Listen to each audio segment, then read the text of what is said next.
오늘 함께 나눌 말씀은요, 예루살렘의 시리즈의 두 번째 이야기거든요. 제목은요, 하나님의 일하심이 보이지 않을 때, 하나님의 일하심이 보이지 않을 때라는 주제로 함께 말씀 나누려고 합니다. 우리가 살면서 그럴 때가 있습니다.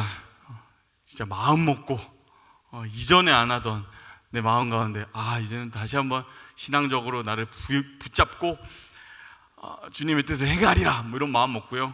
생전 읽어보지도 않던 성경도 펼쳐보고 기도도 하고 하면서 뭔가 일을 딱 야심차게 딱 시작을 했는데 일이 꼬일 때가 있죠.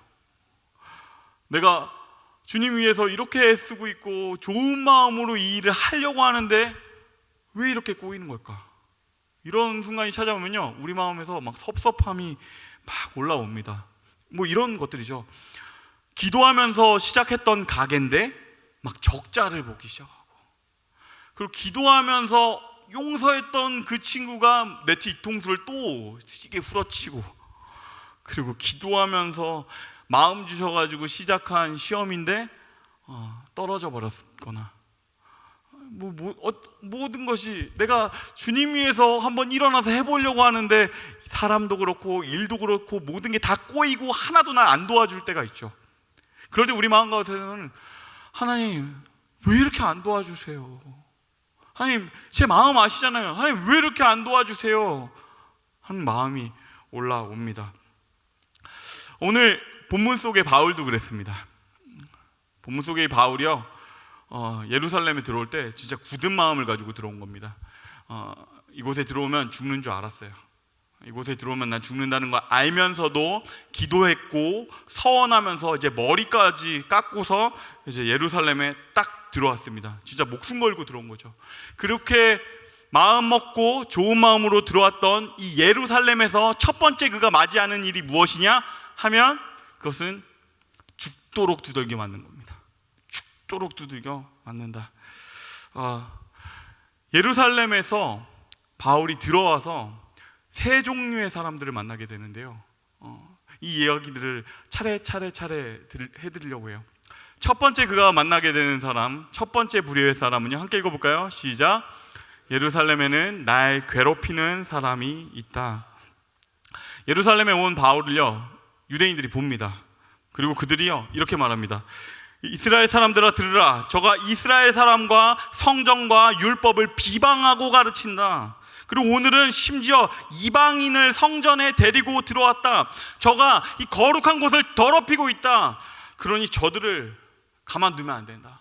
그러니까 바울을 막 괴롭히는 겁니다. 당시에 어떤 상황이냐면요, 유대인은 지금 로마 제국에게 어쩌면 식민지가 된 상황이죠.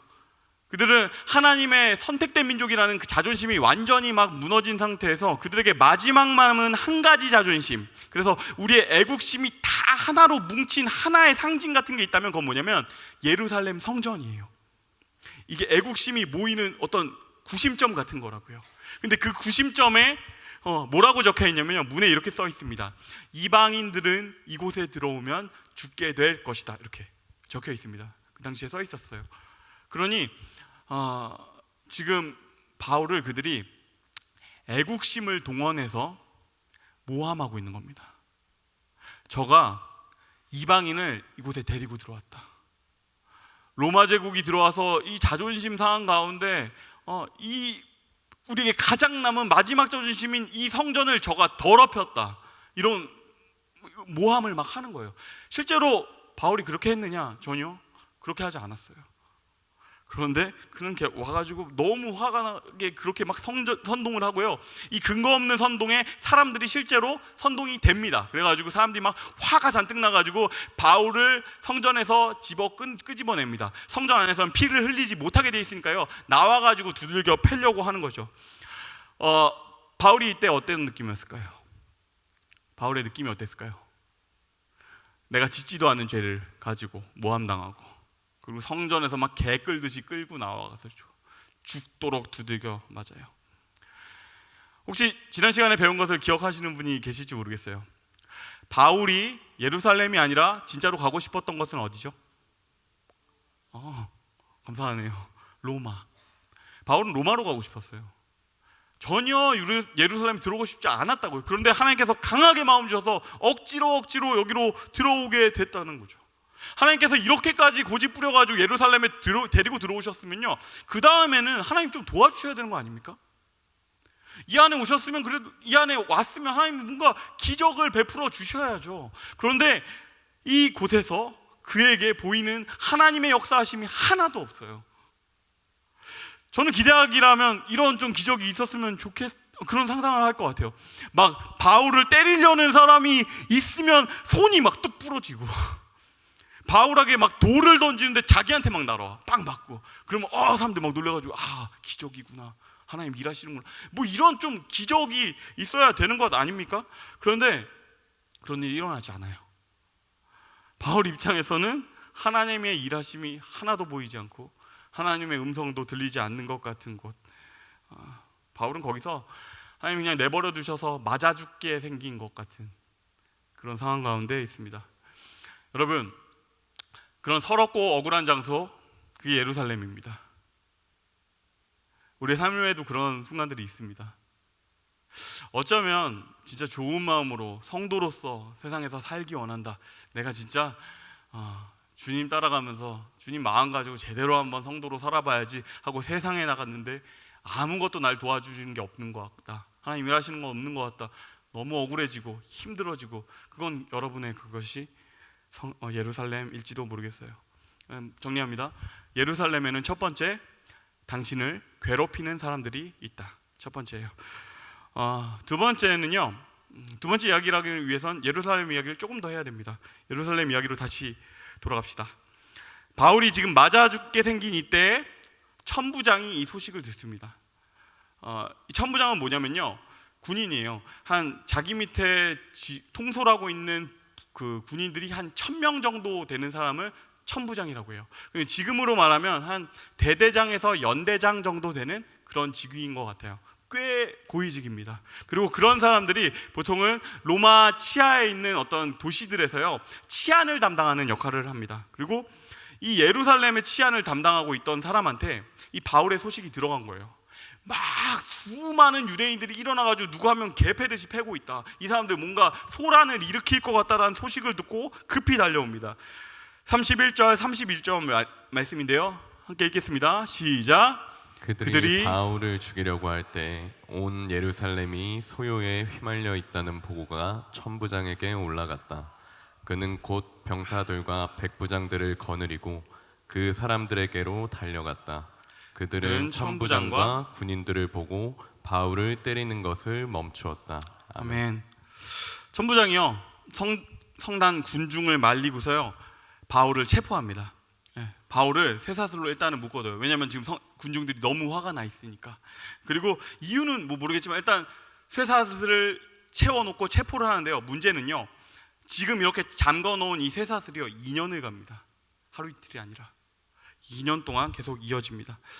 그러니까 이 두 번째로 예루살렘에서 바울이 만났던 두 번째 부류의 사람, 이 천부장은요 바울에게 있어서는 이런 사람입니다. 우리 함께 두 번째 읽어볼까요? 시작.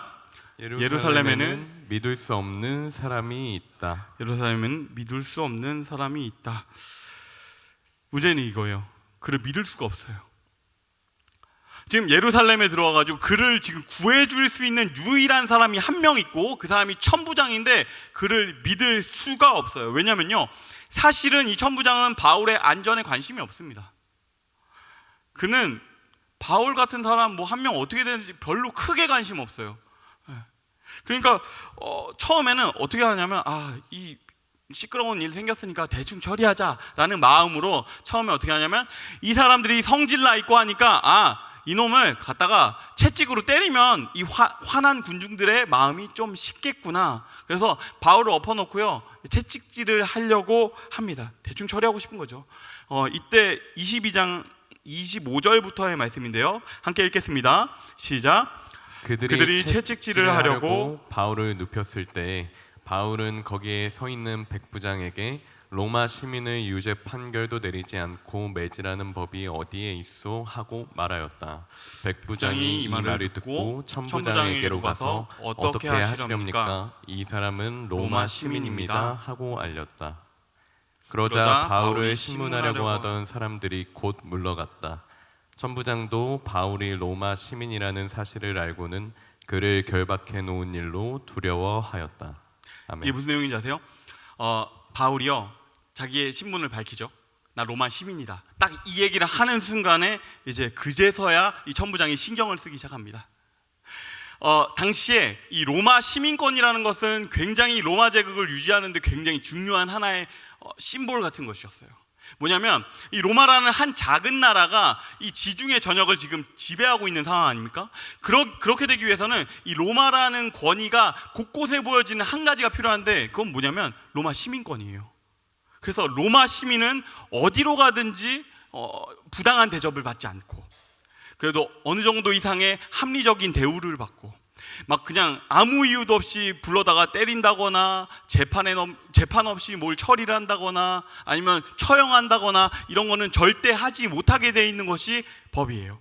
그리고 이것을 무너뜨리는 것은 로마 제국의 명예가 깨지는 일이니까 이거는 진짜로 로마에서 신경 쓰는 일입니다. 그런데 얘기를 듣다 보니까 알게 되는 거예요. 이 허접해 보이는 두들겨 맞는 이 노인이 로마 시민이라는 거예요. 근데 이 얘기를 딱 듣자마자 이제 문제인데? 라는 걸 발견했어요. 이거 내 문제인데? 이렇게 된 순간에는 천부장에게는요 문제가 생겼는데, 어떤 게 되냐면 이 건으로 잘못하면 내가 나의 커리어에 금이 가겠는데 라는 생각이 들기 시작하는 거예요. 내가 로마 시민한테 이렇게 함부로 막대했다는 것이 위로 보고가 올라가게 되면은 그가 진급에서 어떤 불이익을 받게 되거나 아니면 좌천되거나 아니면 오지로 보내지거나 하는 일들이 발생할 수가 있죠. 그래서 이 이야기를 알자마자요, 그는 완전히 순전히 자기의 이익을 위해서 바울을 지키기 시작합니다. 그러면서도 두 가지가 마음이 동시에 있어요. 그렇다고 해서 이 사람들이 막 시끄럽게 해서 이 유대인들이 막 들고 일어나게 만드는 뭔가를 그러니까 풀어주고 자유롭게 풀어줘 버리면 어떻게 되겠어요? 그건 또 그거대로 문제가 되잖아요. 그래서 예를 들어 풀어줬는데 죽이면 어떻게 돼요? 그것도 문제가 되니까 결국에 이 사람 선택은요, 제일 쉬운 거 그냥 계속 잡아두자. 그래서 2년 동안 계속 그를 잡아두게 되는 겁니다. 바울을 주고 싶은 게 아니라 그냥 소동이 일어나고 사고 처리해야 될 상황을 피하고 싶은 거고, 자기 커리어를 위해서 그렇게 하는 거죠. 여러분, 바울이 어떤 기분이었을까요? 바울이 어떤 기분이었을까? 하나님이 날 구해주려고 보내주신 것 같은 사람이기는 한데 너무 이기적인 인간이에요. 나의 안위에는 실제로는 관심도 없고 그냥 자기 생각만 하고 있는 사람이에요. 우리가 어려운 상황에 처했을 때 그저 자기한테 이익이 되나 안 되나만 계산하는 인간이 우리를 도와주는 사람이어야 한다면 우리는 어떤 기분이 드시겠어요? 그리고 그런 사람한테 내 목숨까지 맡겨야 된다면 어떤 기분이 들까? 지금 바울이 그런 상황 가운데 있는 겁니다. 하나님, 왜 이런 사람 보내주십니까? 하나님, 이런 사람 말고 뭐 기적 같은 거 바라지도 않아요. 그래도 디모데 같은 사람이나 아니면 야고보 같은 믿을 만한 사람을 보내주셔야죠. 아니면 뭐 군대 속에 성도들이 숨어 있을 수 있는 거 아닙니까? 그런 사람 보내주셔야죠. 이런 마음이 있지 않겠습니까? 여러분, 우리가 사는 이곳도 굉장히 예루살렘하고 비슷해요. 우리가 함께 일해야 되고 우리를 도와줄 만한 사람들이요, 진짜 하나님의 사람인가 하면 그렇게 분명히 그렇게 보이지가 않아요. 하나님의 일하심이 분명히, 하나님이 이 땅을 통치하신다고도 들었고 사람을 통해 일하신다고도 들었는데, 하나님의 일하심이 내 주변에 나를 돕고 나랑 같이 일해야 될 그 사람들에게서는 잘 보이지 않는다고요. 좀 더 예를 들어볼까요? 이번 주에 대선 끝났죠. 미국 대선 끝났습니다. 여러분, 이 얘기가 좀 불편할 수도 있겠지만 저는 그래요. 이건 개인적인 생각이에요. 도널드 트럼프가 아니면 카밀라 해리스가 하나님의 사람이냐라고 묻으면 전 그런지 잘 모르겠어요. 어떠세요? 도널드 트럼프가 막 느헤미야 같은 사람 같아 보이세요? 아니면 뭐 지금 막 세상을 운영하고 있는 것 같은 어떤 사람들, 누구 있죠? 막 일론 머스크가 막 느헤미야 같고, 아니면 뭐 스티브 잡스가 막 다니엘 같아 보이세요? 그렇지 않다는 것이죠. 근데 그런 사람들 통해서 많은 것들이 막 변화되는 것들, 그리고 하나님들이 실제로 그들을 사용하시는 경우도 있다는 게 문제예요. 우리 주변에서도 그런 사람들 있습니다. 여러분의 팀장님이, 여러분의 상사가 하나님의 사람 같아 보이세요? 우리의 안전을 책임지고 우리를 도와줘야 될 그 사람이 하나님의 사람 같아 보이세요? 사실은 그렇지가 않다. 그런데 이런 사람들 속에서 하나님의 일하심을 보는 게 그래서 쉽지가 않습니다. 그리고 의아하죠. 하나님은 왜 나한테 관심도 없고 자기 이속만 챙기는 것 같은 저 사람들을 통해서 일하시는 것일까? 왜 이 사람들하고 내가 문제를 같이 해결해야 되나? 의아하다. 그래서 마음이 쉽지가 않다. 두 번째가 좀 길었죠. 두 번째, 다시 정리합니다. 예루살렘에는 믿을 수 없는 사람들이 있다. 믿을 수 없는 사람들이 있다. 그리고 마지막 하나가 더 남아 있습니다. 바울 이야기로 돌아가시죠. 23장 12절에서 15절의 말씀을 함께 보겠습니다. 시작. 날이 새니 유대 사람들이 모이하여 바울을 죽이기 전에는 먹지도 마시지도 않겠다고 맹세하였다. 이 모의에 가담한 사람은 40명이 넘었다. 그들이 대제사장들과 장로들에게로 가서 말하였다. 우리는 바울을 죽이기 전에는 아무것도 입에 대지 않기로 굳게 맹세하였습니다. 그러니 이제 여러분은 의회와 짜고서 바울에 관한 일을 좀 더 정확하게 알아보려는 척하면서 천부장에게 청원하여 바울을 여러분 앞에 끌어오게. 우리는 그가 이곳에 이르기 전에 그를 죽여버릴 준비를 다 해놓았습니다. 아멘. 세 번째로 만나려는 사람은 이 사람입니다. 세 번째 다시 한번 띄워주시겠어요? 시작. 예루살렘에는 날 죽이려는 사람이 있다. 갈수록 태산이죠. 바울을 죽이려는 팀이 결성됐어요. 한두 명 아닙니다. 40명입니다. 그리고 그 사람들의 각오가 대단해요. 내가 바울을 죽이기 전에는 먹지도 마시지도 않겠다고 결단한 사람들이 40명이에요. 저는 그런 생각을 해봤어요. 바울이 어떻게 일이 꼬여가지고 한 5일 정도 어디 있는지 잘 모르게 된다면 그들은 어떻게 되는 것인가? 그 40명은 대체 어떻게 되는 것인가? 그러니까 그들이 얼마나 자기 목숨을 걸고서 이 계획을 실행하고 있는 건지 아시겠죠? 여러분 한번 상상해 보세요. 여러분은 완전히 어떻게든 이 지구에서 없애버리겠다고 생각한 사람이 40명이면, 그래서 당신의 이력과 당신의 동성과 당신을 어떻게 죽일 수 있는가를 막 연구하는 사람들이 40명이라면 여러분 어떻겠어요? 그리고 이 상황 가운데 있는 바울이 무슨 군인도 아니고요, 뭐 대단한 뭐 돈을 가진 사람도 아니고요, 이렇게 뇌물을 뿌릴 수 있는 사람도 아니고요, 그냥 노인이고 선교사예요. 바울이 뭘 할 수 있겠어요? 상황은 계속해서 가면 갈수록 더 꼬이고 있습니다. 정리할게요. 이것은 이 바울만의 얘기가 아닙니다. 우리들의 이야기입니다. 우리가 하나님 당신을 향해 살겠습니다라고 결단하고 들어간 그 예루살렘에요, 세 종류의 사람이 있습니다. 첫 번째, 나를 괴롭히는 사람이 있고요, 도저히 믿을 수 없는 사람이 있고요, 나를 끝장내려는 사람까지도 있습니다. 거기에 어떤 특별한 기적이 보이지가 않아요. 그리고 하나님의 음성도 잘 보이지가 않습니다. 이런 우리의 예루살렘, 이런 곳에서 그럼 우리는 어떻게 해야 될까요? 제가 너무 답답하고 속이 터질 것 같은 얘기만 잔뜩 했죠. 이런 얘기 듣고 나면 진짜 뭐 어떡하겠어, 망한 거잖아요. 그러면 우리는 거기서 망하고 이곳에서 이렇게 끝나는 게 정상인가 하면요, 다행히도 성경은요 오늘 23장까지 이야기 이후 24장이 있습니다.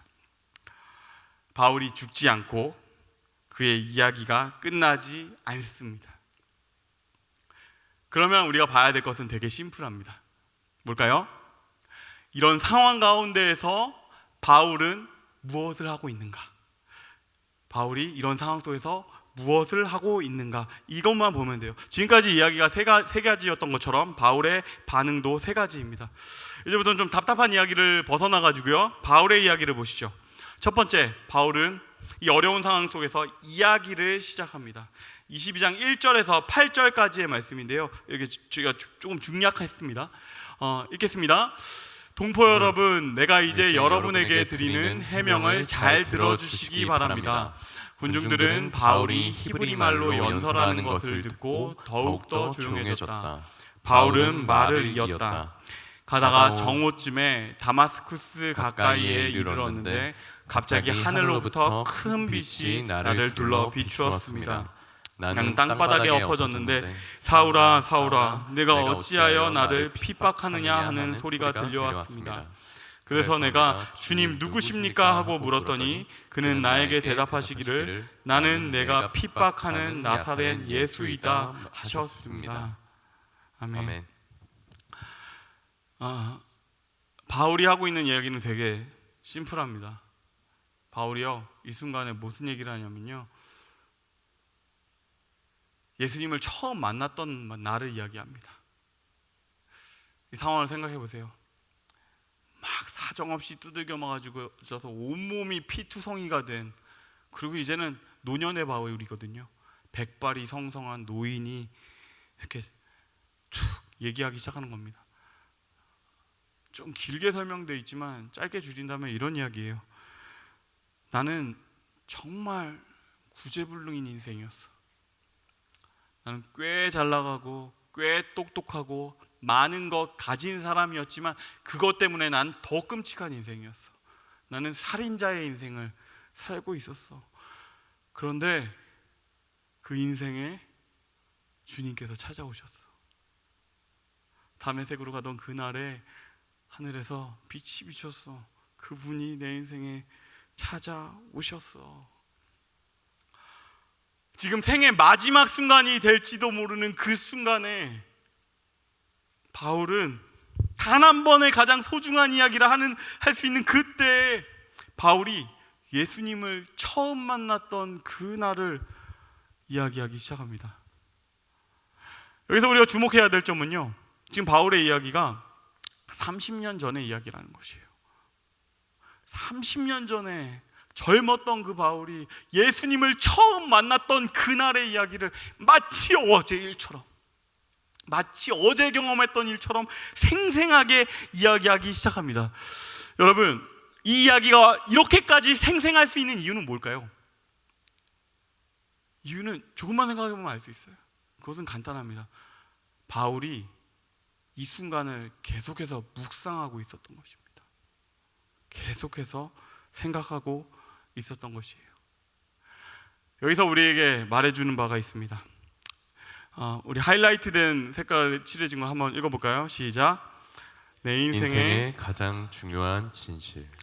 모든 것이 가장 힘든 순간에는, 모든 것이 너무 어려운 순간은, 가장 결정적인 순간에는 가장 중요한 진실, 흔들리지 않는 진실에 머물러야 한다. 사도행전 22장은 결국엔 이걸 보여줍니다. 내 인생에서 가장 중요한 한 가지 이야기, 한 가지 붙잡아야 되는 그 진실, 그것은 예수님이 내게 찾아오셨어. 그분이 내게 오셨어. 이겁니다.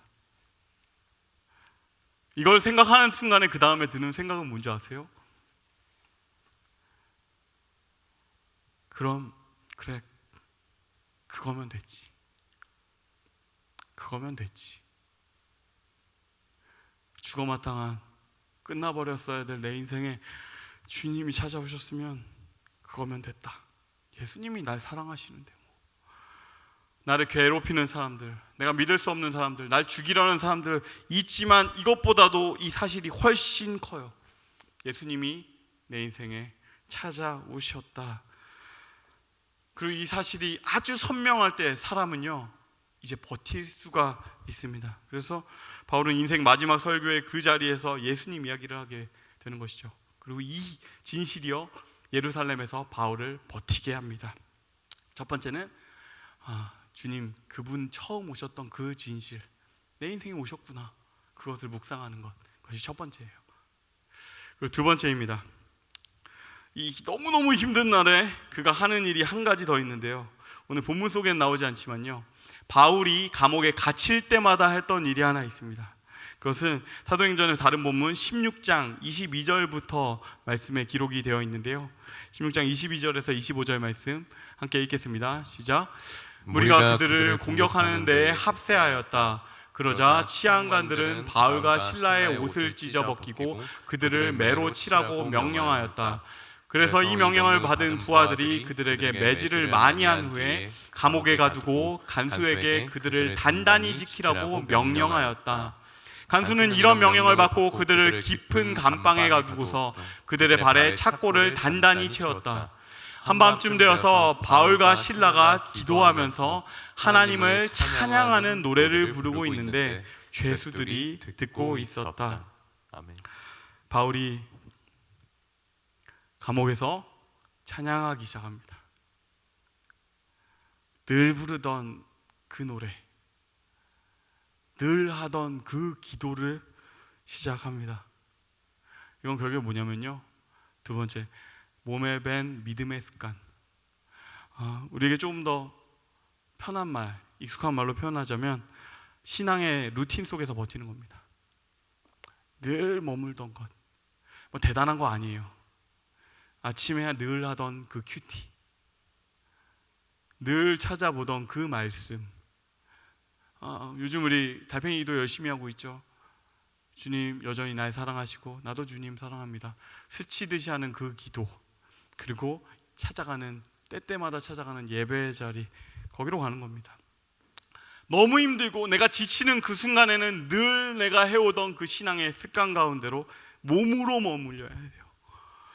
그리고 이 모든 것이 흔들리고 하는 이 순간은요, 신앙적으로는요, 지금까지 내가 쌓아왔던 근육을 가지고 싸우는 시간입니다. 심지어 주님께서도 그렇게 하세요. 주님께서도요, 광야에서 시험 당할 때 뭘 가지고 싸우시냐면요, 기록하였을 때 사람이 떡으로만 살 것이 아니라 하였느니라, 늘 배우던 그 말씀을 가지고 싸우시고, 그리고 주님께서 가장 힘들었던 그 순간, 십자가 지시기 그 전날 밤에는 어디로 가시냐면 습관을 쫓아서 그는 기도하러 가십니다. 그렇다면요, 우리도 그렇게 해야죠. 우리도 그렇게 해야죠. 늘 머물던 그 말씀, 늘 하던 그 기도의 자리를 지키는 것, 늘 듣던 그 찬양을 듣는 것, 이 루틴들이요, 우리를 지킵니다.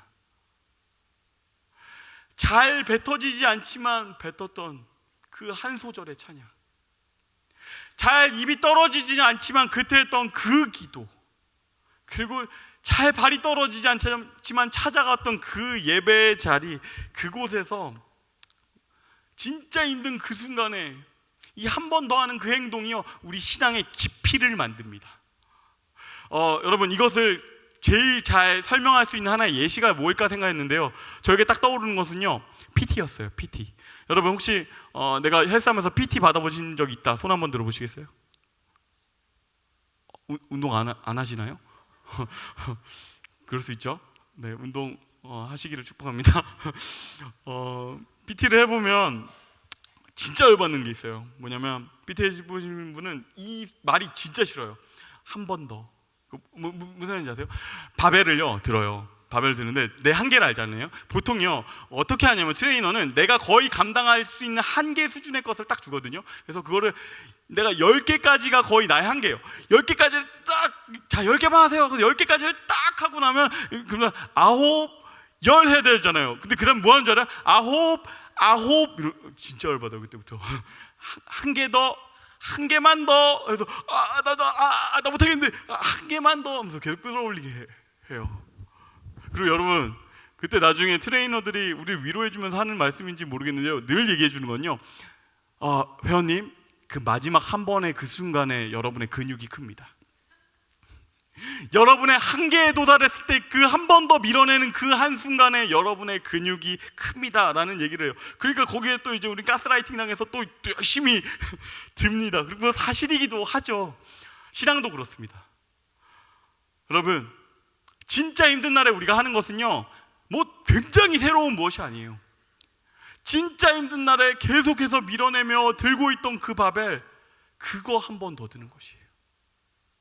10번 밀어내서 이제는 도저히 못할 것 같은데 그 딱 한 번에 더 그 힘을 내서 한 번을 더 드는 것. 그리고 그 마지막 한 번이요, 100번 동안 들었던 그 바벨을 101번째 한 번 더 듣는 그 순간이요, 우리 신앙의 한계를 넓힙니다. 그리고 그 순간이 우리의 신앙의 깊이를 만들어 갑니다. 그래서 그 101번째를 드시는 저와 여러분이 되시기를 주님의 이름으로 축복합니다. 마지막으로 이겁니다. 결국에 가장 중요한 건 이겁니다. 우리 함께 읽어볼까요? 시작. 결국 하나님이 말씀하실 때까지. 사실 진짜 중요한 것은 이거예요. 결국은요, 하나님이 말씀하십니다. 하나님 말씀하십니다. 하나님 반드시 응답하십니다. 그렇지 않다면 누가 버틸 수가 있겠어요? 누가 이것을 이겨낼 수가 있겠어요? 그러나 결국에 마침내 기필코 반드시 주님은 말씀하신다. 사도행전 23장 10절 11절 말씀을 큰 목소리로 함께 읽겠습니다. 시작. 싸움이 커지니 천부장은 바울이 그들에게 찢길까 염려하여 군인더러 내려가서 바울을 그들 가운데서 빼내어 병영 안으로 데려가라고 명령하였다. 그날 밤에 주님께서 바울 곁에 서서 말씀하셨다. 용기를 내어라. 내가 예루살렘에서 나의 일을 증언한 것과 같이 로마에서도 증언하여야 한다. 아멘. 주님께서 바울한테 말씀하세요. 여러분 기억해 보세요. 21장부터 22장까지 아무런 주님의 기적도 없었고 주님의 음성이 없었습니다. 그런데요, 이 한순간 하나님이 마지막 그 순간에 말씀하십니다. 짤막한 메시지예요. 그런데 이 짧은 메시지는 너무나 완벽해요. 바울에게 필요했던 모든 것이 다 들어있어요. 그래서 제가 세 가지로 정리해 봤는데요, 세 가지예요. 첫 번째, 바울아 용기를 내라. 너는 틀리지 않았다. 이 말씀을 하시고 계시고, 두 번째, 로마로 가려는 너의 꿈을 내가 알고 있다. 그리고 그 꿈은 반드시 이루어질 것이다. 그리고 세 번째가 어쩌면 가장 중요하죠. 바울아 너는 죽지 않을 것이다. 짧은 메시지지만 완전한 말씀이 주어집니다. 우리를 완전히 격려하고 완전한 위로가 되는 그 메시지가, 바울이 두려워하고 내가 두려워하던 모든 것이 싹 해결되는 주님의 위로가 찾아옵니다. 주님의 말씀에 그런 힘이 있어요. 여러분 울며 불며 기도하다가 주님께서 단 한마디를 해주시는 것을 경험해 본 적 있으세요? 주님께서 진짜 힘든 날 내가 주님 도와주세요, 내가 감당이 안 됩니다 하면서 그 기도의 자리에서 주님 붙들고 땀을 흘리며 기도하고 있을 때 마지막 순간에 내 마음 가운데 조용히 주님께서 주시는, 내게 이전에 없던 그 마음 딱 주심으로 대답해 주실 때, 그거 경험해 본 적 있으세요? 그걸 경험해 본 사람들은 압니다. 주님께서 말씀하시는 순간에요, 모든 문제가 끝납니다. 지금까지 있던 문제들이 없어졌던 건 아니에요. 그대로 있어요. 그런데요, 중요한 거는 주님께서 말씀하시는 그 순간에 지금까지의 문제들은 더 이상 문제가 되지 않아요. 하나님이, 세상보다 위대하신 그 하나님께서 나를 기억하고 계시는구나, 나의 상황을 아시고 나에게 격려해 주시는구나, 해결책이 있구나, 하나님께서 하나님 이렇게 되겠다 말씀하시는구나, 그러니 괜찮겠구나, 온 세상보다 크신 분이 나와 함께 하시는구나. 이보다 더 완벽한 위로가 어디 있겠어요? 이거보다 더 완벽한 해결이 어디 있겠습니까? 아빠가 왔다. 휴, 이제 됐다. 그 순간은 반드시 올 것입니다. 첫 번째, 두 번째, 우리가 애는 쓰지만 가장 어쩌면 중요한 것은요, 주님 반드시 말씀하신다. 반드시 그분이 찾아오실 것이다. 이 믿음 가운데 거하며 끝까지 버티는 것입니다. 이거 붙들고 끝까지 버텨내는 저와 여러분이 되시기를 주님의 이름으로 축복합니다. 말씀을 맺겠습니다.